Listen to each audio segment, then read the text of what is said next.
Jack, we've been so lucky lately. Had some of the most incredible guests on. We're learning from some incredible people.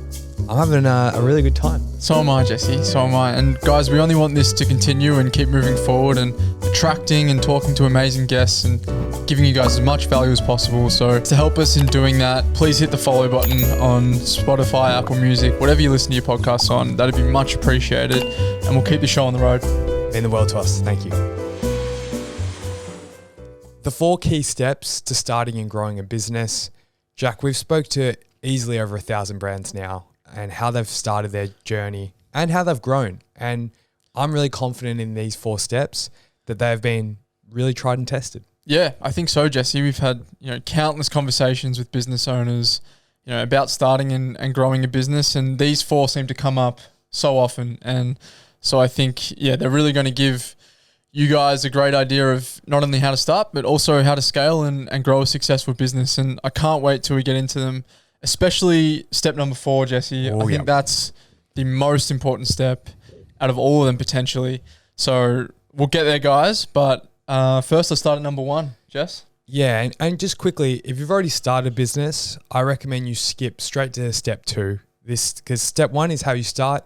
And if you've already started, there's no value there. Move on. So guys, step 1 is we believe you've got to start solo for at least the first 12 to 18 months. Go out on your own. Right, Jack? Yes, go out on your own, Jesse. That's kind of what I did. I did start with a business partner and then quickly went on my own for 12 to 18 months. And yeah, obviously from our experience, we feel like that is the best start. You're going to have to wear a lot of hats. You're going to have to, think about legal things, accounting, think about how the business operates, think about logistics, designing, marketing. There's so many things you're going to have to learn. It's overwhelming, 100%.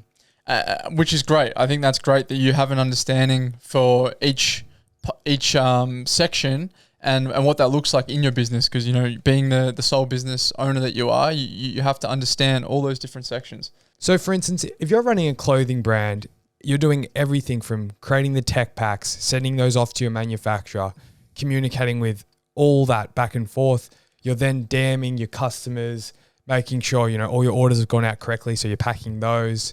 The list goes on. You're trying to keep a tab on the books, absolutely. Finances. Yeah, you're probably speaking to a lawyer and an accountant. There's no shortage, guys, and that's probably half of it, to be honest. But it's good. It is overwhelming. And I will be honest with you, the majority of businesses will fail within that first 12 to 18 months. Yeah. So it's extremely difficult, but there is a carrot at the end here. There is a bit of light at the end of the tunnel. So stick with us. Yeah. So I guess by going through that 12 to 18 months, this is kind of the carrot, is you're going to find out a lot about yourself and more importantly, the strengths and weaknesses that you have as not only individual, but a business owner as well. And that's our second step. So strengths and weakness. You're going to conduct an analysis of yourself and your business, and they're pretty much one and the same. And you just have to be really honest with yourself at this point. No one, Jack and I even struggle with putting our weaknesses out there. It's a very vulnerable place to be. In fact, I would call around some friends. At the end of the day, maybe even people you've dealt with, your suppliers, any stakeholders that you've dealt with, just to give you a little, a bit of intel, because it can be really hard to bear yourself down. Yeah, and you usually look at yourself through rose-colored glasses, and you can put yourself on pedestals that maybe you're actually not standing on. So it's important to get external feedback as well to actually just confirm, maybe what your strengths and weaknesses really are. Yeah, it's actually very common, not to want to put yourself down. At the end of the day, you're doing your best. You've got 10 hats on. There's no one in the world that is a lawyer, accountant, marketer, designer, list goes on. There's no such thing. So don't be too harsh on yourself. But you also have to understand it's going to be a future problem if you don't point out where your weaknesses are. That's the most important thing. If you don't understand where those weaknesses are, down the line you'll be found out, and that takes us to step 3. Step number 3, look to hire and grow according to kind of the previous step in terms of what you need. So once you have your strengths and weaknesses, you're going to know now what you're missing, what you need going forward, and how you're going to grow the business. So this is where you potentially look to, scale in terms of building that team. 100%. And now you've got a ton of options. You can hire a virtual assistant. So someone overseas, typically they're a lot cheaper and they'll do those mundane tasks that take you a lot of time. that's a great option straight off the bat. You can also look at subcontracting. Mm-hmm. Yeah, so someone who, you know, whether it's an accountant, for example, that you subcontract and you might meet with them once a month just so you can just go over your books and tidy everything up, but it's not a real financial pressure of having them on full time. Yeah, website developer, someone with a very specific skill set that you don't have, but you just pay them, you know, pretty sporadically to come and help. Mm-hmm. It's another great option. One of my personal favorites is asking your friends for help. We're all blessed. A lot of these business owners I've spoke to over the years have incredible friendship networks. Yep. And I think tapping into your friends, typically, you know, you will have a friend that's great with numbers. You'll have a friend that's very creative, great at designing. So give them a call and, you know, maybe give them if you're starting a t-shirt brand, just give them a free t-shirt. It goes a long way. Yeah, people are very willing to help, especially when it's something, you know, cool and exciting like a startup business. So reach out and you'd be surprised at how willing people are with their time and energy. So that's definitely a good one too. And then I think the fourth option that you have is bringing someone else on into the business as a partner or a full-time employee. So you can kind of look at this a few ways. And I think let's start with things are going really well. You have a lot of money in the bank. You're probably going to look to hire this person on a part-time or full-time wage. And so that's obviously a great option. You know, another set of hands, someone with new skill sets that you probably don't have. That's why you're hiring them.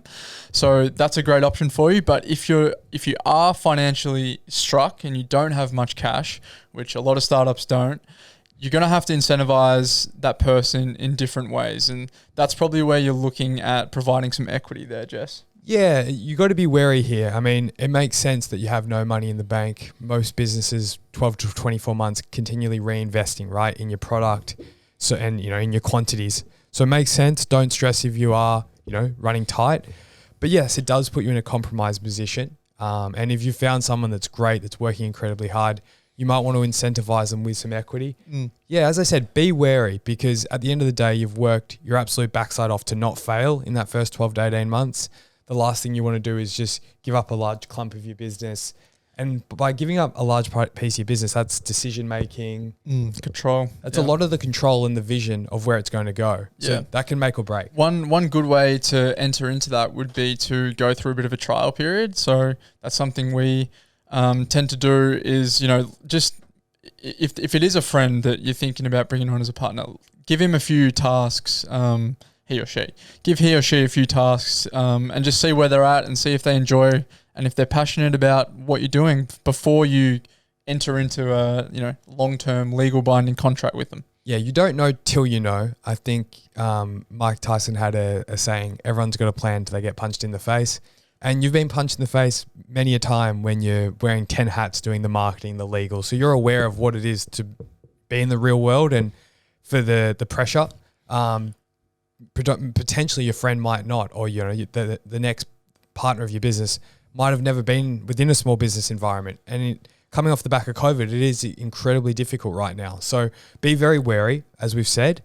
And this takes us to our fourth and most critical point, Jack. It's having, I'm going to swear here, I'm so sorry, but I'm not sorry because you're going to love me for it eventually. Having a fucking exit plan. An exit plan. Guys, write those two words down. Extremely important. We've seen countless businesses not do this one single step and it's undone their whole business. So it's going to be the straw that breaks the camel's back, this one, 100%. Well, the thing with an exit plan is you don't know you need it till you need it. And that's too late because to quickly define an exit plan, essentially, when shit hits the fan in your business, that could be, you know, someone gets incredibly ill, you have a simple disagreement that you can't resolve, or you just simply want to exit, you've had a change of heart. All these things are common, they happen all the time within businesses. But if you don't have a written contract that states what you're going to do when shit hits the fan, you're going to be in an absolute stalemate. And I promise you it is one of the worst places to be. I know from personal experience, to be honest with you, but I also speak to very many brands that are going through this. I'm dead serious. Please take this seriously, that you go and get an exit plan. It doesn't have to be comprehensive. You don't even need to call a lawyer. You can actually just Google a simple exit plan. Be resourceful. It's a few dot points, really, is what we're talking about here. Yeah. Because that'll stand up in the court of law. A simple exit plan that has your signature and your partner's signature will stand up. That's the agreement between you. Please, guys, I can't tell you how much this one means. Yeah, so this one's obviously for if you are bringing on a partner or someone that is going to have equity in the business. This is where the exit plan really comes in. And it's basically a set of rules or clauses around how that looks if that does get to that point. How someone leaves. Correct. Yeah, so I think let's go through a couple clauses or a couple things you want to make sure are covered. A non-compete clause is probably a really important one to have in there. Well, it's not probably, it is a really important one to have in there. And that basically protects your IP and the IP of the business going forward. So whoever's left with the business moving forward, the business is going to be, protect the assets and the goodwill that it's earned up to that point. Yeah, for example, if I was to exit Jack and I start the next wholesaling clothing company next door, what protection does Jack have? I understand all our trade secrets. There's no secrets here though. We're transparent with everything. You guys know that, so don't stress. But things like manufacturers. Yeah, manufacturers, all screen printers, all those types of things. But so that's incredibly important, Jack. And I think you can't put a dollar figure on your stress through those times. And speaking to some small businesses at the moment that are going through it, my heart goes out to them. I don't say that lightly. It's really tragic. They've put in that 18 months of hard work, and then it's all become undone because of this one thing. Yeah. Guys, please, if you run a business and you're listening to this and you don't have an exit plan and you have a business partner, do it this week.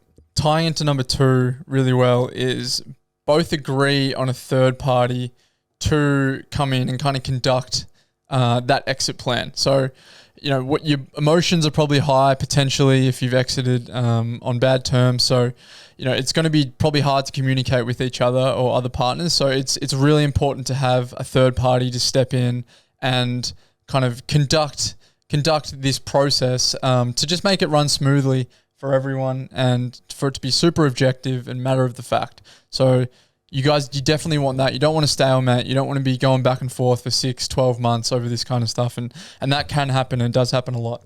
And guys, that's our 4 steps. So just to summarize those quickly for you, in case you've forgotten. First, we're starting solo. We're going out for 12 to 18 months to learn about our brand. What's it all about? What do our customers want? What do the suppliers do? You need to learn every single sector. Do I have a viable business here? Correct. You go out and exist for a minute. Then moving forward, after you've done the hard work, and trust me, that first 12 to 18 months is going to be absolute, almost hell, but it's going to be worth it. So I don't want to say hell, but it's a hell that's worth it. A roller coaster. A roller coaster. There you go. A scary bloody roller coaster. But long story short, you get to your strengths and weaknesses after that 18 months and you be really honest with yourself and you figure out where to go next. Where to go next? Look to hire and grow. If that's where the business is at, look to bring some people on, get some support. We ran through a few different options for you guys there, so there'll be plenty for you there. And then if you did bring on a partner and you have given someone else equity in your business, that's where that number 4, the exit plan, is going to be gold. Yeah. Stop listening to us. Go get your exit plan sorted. Take care. Do it now.